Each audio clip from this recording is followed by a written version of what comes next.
Hello, kindergartners. This is Mr. Shaw, and I'm here for your art class today, kind of from long distance. Unfortunately, I need to stay home for a couple of days, but that's all right. We can still have art class, even though I'm at home and you're right there at school. So today, we're going to be talking about a special kind of art called illustration. Can everybody say that word for me? Say illustration. That was pretty good, but this time I want everybody to say it. Now, don't scream it. Don't whisper it, don't sing it. Just say illustration. Ready? Three, two, one. Yeah. So illustrations are drawings, pictures, or paintings that help to tell a story. And today we're going to be looking at how we can change illustrations to change a story. Now, I heard that you guys were reading one of my favorite stories ever, a story called Goldilocks and the Three Bears. And we can see an illustration from that story up here in the corner.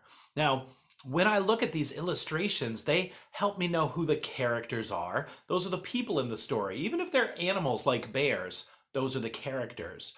I can see the setting. That's the place where the story happens. This looks like it's happening in a nice little house, a place where those bears live, that little family of bears lives.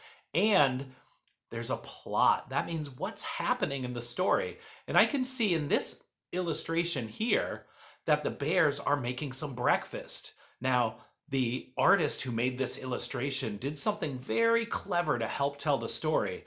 I can see those little lines, those little wisps of steam coming up off the breakfast. And if we remember that story of the three little bears and Goldilocks, well, they had to take a walk because their porridge, their breakfast was so hot. And the illustrator, the artist who made this picture that's helping to tell the story, well, he or she drew those lines to show that that food was really, really hot. And that's a good clue for us to see what's happening in the story. Now, as I'm looking at these illustrations, the next part of the story, ooh, is a little girl named Goldilocks who came to their house. She was walking in the woods, and I can see the forest there behind the house. That tells me where they are. That's part of the setting. And I can tell Goldilocks is a little girl because she looks like a little girl. And what's happening is she's walking towards the house. And I can tell because her legs and arms seem to be moving, and that little walkway going down to the house tells me where she's about to go. Now, as the story continued, Goldilocks walked right into the bear's house and began eating their breakfast. And one was too hot, and one was too cold, and one of them was just right, and she gobbled it up. And then she sat in each of the bear's chairs. Again, one of them was too hard, and one was too soft, and one of them was so nice but too small, and Goldilocks broke it. Well, after that, she was quite tired and took a nap in one of the beds. But the bears came home and discovered that their porridge had been eaten and their chairs had been sat on. And then they discovered that little girl Goldilocks there in their beds and frightened her out of the house. Now, all of those parts of the story, we helped understand it because of the illustrations. Remember that word illustration are pictures that help tell the story. Now, today, we're going to think about how those illustrations might make the story a little bit different or a little bit interesting if we changed around some of the characters, the people in the story, or if we changed around the settings. And one of my favorite books to look at when I'm thinking about this is very much like the story Goldilocks and the Three Bears, but it's a little bit different. Take a look at this book. It's called Goldilocks and the Three Dinosaurs. I wonder what kinds of things might be different in this story. Obviously, instead of bears, there's dinosaurs, and that's already pretty interesting. But dinosaurs are much, much bigger than bears, so I wonder if their house will be the same size. I wonder if they'll be eating porridge for breakfast, or will there be something different and more interesting for them to be chewing on first thing in the morning? So let's take a look at this story, and this is a wonderful book that was written and illustrated by the same person. His name is Mo Willems, and this is called Goldilocks and the Three Dinosaurs. Take a minute and enjoy it.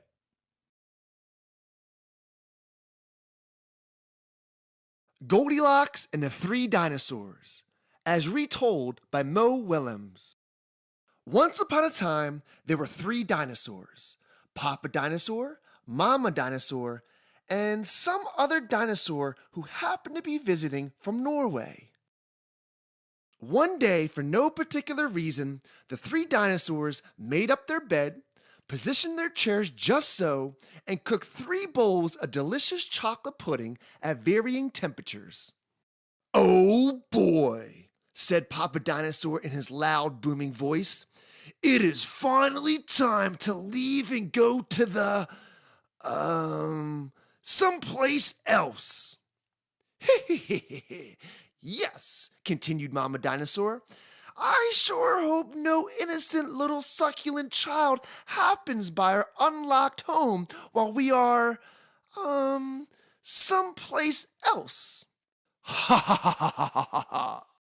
Then the other dinosaur made a loud noise that sounded like a big, evil laugh, but was probably just a polite Norwegian expression.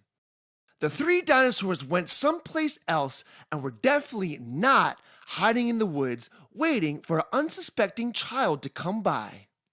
Sure enough, 5 minutes later, a poorly supervised little girl named Goldilocks came tramping along. Just then, the forest boomed with what could have been a dinosaur yelling, "Gotcha!" But I'm pretty sure it was just the wind. The loud noise was immediately followed by another loud noise that sounded kind of like, "Be patient, Papa Dinosaur. The trap is not yet sprung." But that could have been a rock falling or a squirrel. Either way, Goldilocks was not the type of little girl who listened to anyone or anything. For example, Goldilocks never listened to warnings about the dangers of barging into strange, enormous houses. So as soon as Goldilocks came across a strange, enormous house, she barged right in. Inside, Goldilocks immediately smelled 3 bowls of delicious chocolate pudding. "Mmm," said Goldilocks, "that chocolate pudding smells delicious. If only I could get all the way up to the top of that counter." Then Goldilocks noticed a very tall ladder that just happened to be there and certainly wasn't left on purpose. Goldilocks climbed the ladder and found herself face to face with 3 gigantic bowls of chocolate pudding. The first bowl of chocolate pudding was too hot, but Goldilocks ate it all anyway because, hey, it's chocolate pudding, right? The second bowl of chocolate pudding was too cold, but who cares about temperature when you've got a big bowl of chocolate pudding? Not her. The third bowl of chocolate pudding was just right, but Goldilocks was on such a roll by now, she hardly noticed. Soon, Goldilocks was stuffed like one of those delicious chocolate-filled little girl bonbons, which, by the way, are totally not the favorite things in the whole world for hungry dinosaurs. Tired and groggy, Goldilocks noticed 3 chairs in the living room, so she climbed down the ladder and walked out of the kitchen. The first chair was too tall. The second chair was too tall. But the third chair was too tall. Goldilocks wasn't going to climb that high just to sit in some chair, so she hiked over to the bedroom. When she got there, Goldilocks noticed that the beds were also gigantically big. "What's going on around here?" groaned the exhausted girl. "The bears that live here must be nuts." Just then, the room filled with a loud, booming noise that was either a passing truck or a few dinosaurs gloating. "A few more minutes and she'll be asleep. Delicious, chocolate-filled little girl bonbons are yummier when they're rested." Even a little girl who never listens to anyone or anything had to hear that. Goldilocks took a minute to stop and think, which was longer than she was used to stopping and thinking. "Hey," she told herself, "this isn't some bear's house. This is a dinosaur's house." Say what you like about Goldilocks, but she is no fool. As quickly as she could, she ran to the back door and got out of there. Just then, a loud plane flew by, which sounded pretty much like a trio of dinosaurs yelling, "Now!" or charge, or the Norwegian expression chewy bun bun time. Suddenly, and completely coincidentally, the three dinosaurs rushed through the front door. But they were too late. Goldilocks was gone, and all that was left in the house were three disappointed dinosaurs. The end. And the moral is, if you ever find yourself in the wrong story, leave. And the moral for dinosaurs is, lock the back door.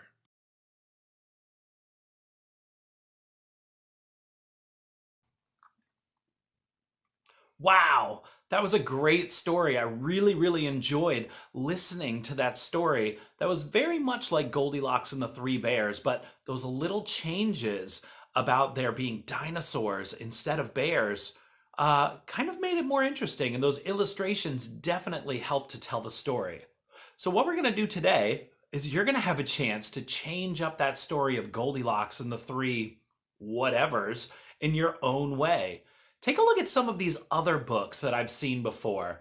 I've seen one called Goldilocks and the Three Snow Bears by an artist and author whose name is Jan Brett. And I can see, even though it's three bears, it's three polar bears. So the place where they live is probably going to be cold and snowy. So the setting really changed in that one. In the middle here, we see one called Goldilocks and the Three Robots. Instead of bears, they're robots. And instead of living in a house, it looks like they live in a factory. Maybe instead of eating porridge in that story, they would eat oil or nuts and screws or little pieces of metal. I don't know. And then all the way over here, I see a story called Goldie and the Three Hares. And a hare is kind of like a rabbit. They're a little bit bigger than rabbits, but I wonder if that story would be different, if Goldilocks would be afraid of three bunny rabbits, three hares instead. So what you're going to do today is you're going to get a piece of paper that looks kind of like this. And on that paper, you can see all the way up at the top, I really, really need you to write your name. Now, you are going to get to keep these papers today. You can take them home, put them in your take-home folder or in your seat sack, or I'm sorry, you are definitely going to take them home today, but you definitely want to make sure that you write your name at the top of that picture first. So I'm going to look up there. I'm going to write my name, Mr. Shaw. And then I see down here, there's a character on that piece of paper. And when the teacher in your classroom passes out these papers, yours will already have a Goldilocks there. Now, Goldilocks is missing those other characters in the book. Maybe it's three bears, maybe it's three hares, maybe three robots, or three of anything else you want. They could be three giants and you only see their feet because they're so tall. Or maybe they're three superheroes, and instead of leaving the house to go wait for their breakfast to cool down, they had to fly away to save the city from a supervillain. Well, I'm going to draw my picture, and I'm going to think of something that I really like, and maybe I could have three of those. I think my story is going to be called Goldilocks and the Three Unicorns. And maybe they were making a breakfast of sprinkles and ice cream, and it was too cold, and they had to go out into the woods and wait for it to warm up. So in my picture here, I'm going to draw three unicorns, and those are going to be the other characters in my story. So I'm going to draw some unicorns here. I'm going to do this kind of quickly. Now, while I'm drawing this, I want to think about what those characters might look like. Now, yours can be people. They could be animals like I'm doing. I'm going to draw some unicorns here.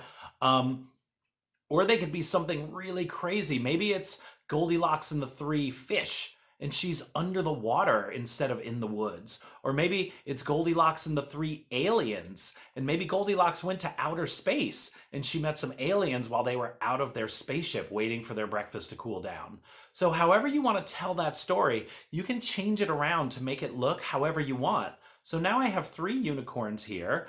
Again, just like you, sometimes while I'm drawing, I might make a mistake. That's okay. I'm just going to keep going. One of my unicorns looks a little rubbery here. He's got some bendy body parts, but that's all right.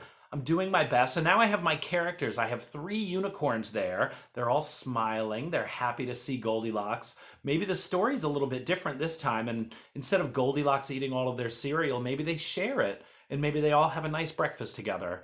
So when I think about the setting that this might be, would these unicorns be in outer space?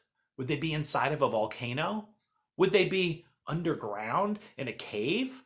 I think I might let them live in a nice place. Maybe a place with some clouds, some fluffy clouds in the background. Maybe there's rainbows in the sky. I could make this kind of a magical fairy tale land since unicorns are magical fairy tale creatures. Remember, we learned about the difference between fantasy and real. So this doesn't have to be a realistic place. It doesn't have to be realistic characters and setting. You can use those ideas that we have in fantasy stories, and you can draw any kind of characters in any kind of setting that you want.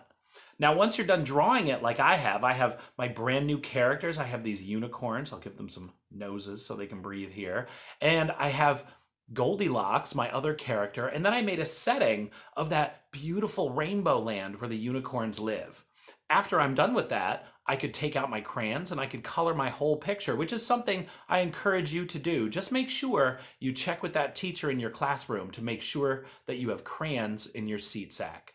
I hope everyone has fun with this. Please let me know how it goes the next time I'm in school, and I'll be back in just a few days. I miss you all. Listen to your teachers. Have a great day and have fun. Bye bye.